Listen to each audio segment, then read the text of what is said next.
Good morning. Thank you for joining me for another 5 good minutes with the Word.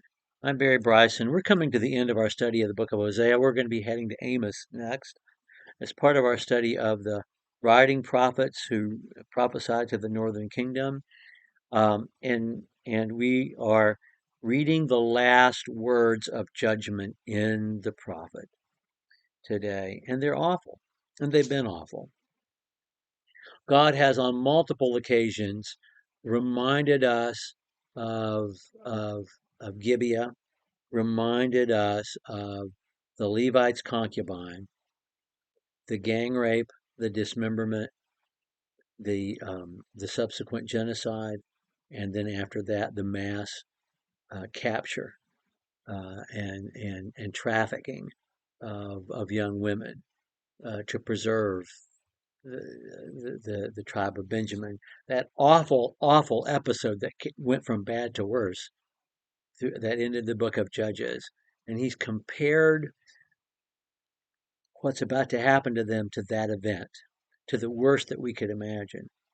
And he's going to make it awfully graphic. And it's not metaphorical. It's the things that actually happened, the things that the Assyrians did to people that we know historically they did to people when they invaded.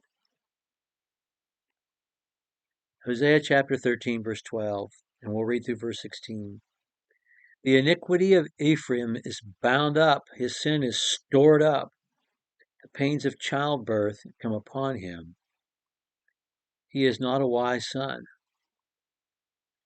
It is not the time that he should delay at the opening of the womb. Shall I ransom them from the power of Sheol, the grave? Shall I redeem them from death? O death, where are your thorns? O grave, where is your sting? Compassion will be hidden from my sight. Though he flourishes among the reeds, an east wind will come, the wind of the Lord coming up from the wilderness, and his fountain will become dry, and his spring will be dried up. It will plunder his treasury. It will plunder his treasury of every precious article. Samaria, that's their capital city, will be held guilty, for she has rebelled against God. They will fall by the sword. Their little ones will be dashed in pieces. Their pregnant women will be ripped open.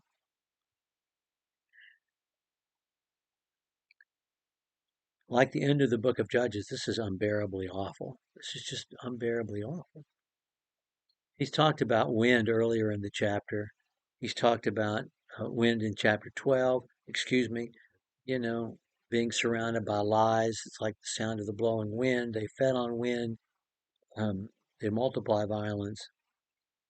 And now he's the wind drawing up the water. And there's the whole notion of childbirth. And it's just awful. It's just so awkward and awful, the images. Ephraim is bound up, bound, he's inside bound up, and his sins are bound up with him. And and the pains of childbirth have come. It's like this evil child with all their sins are in the womb, right? And the pains of childbirth are now coming. So um,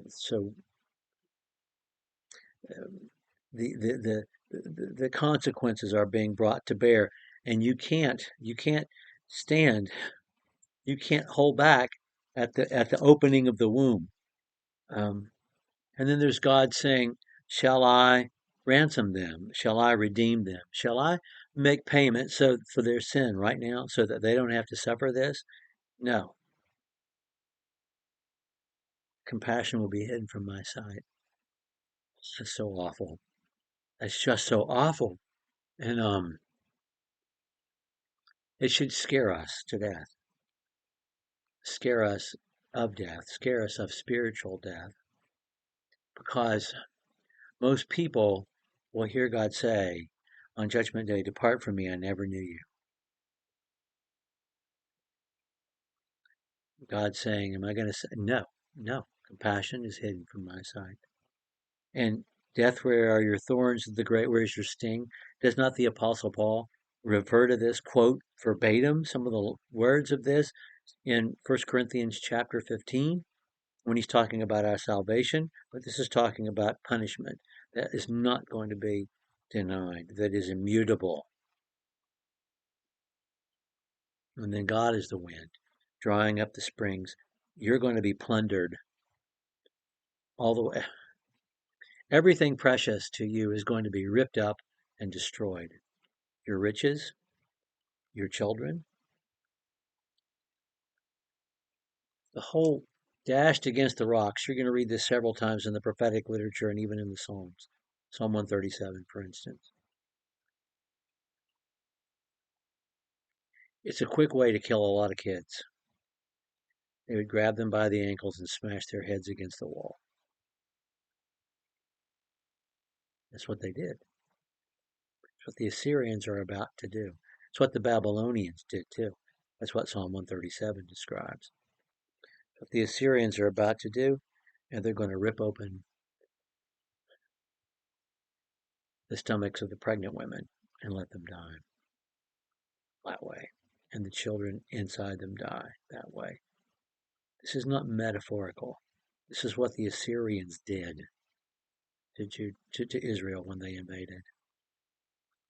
And even this was not as bad as it could have been, but this is as bad as it's going to be, and as bad as it was.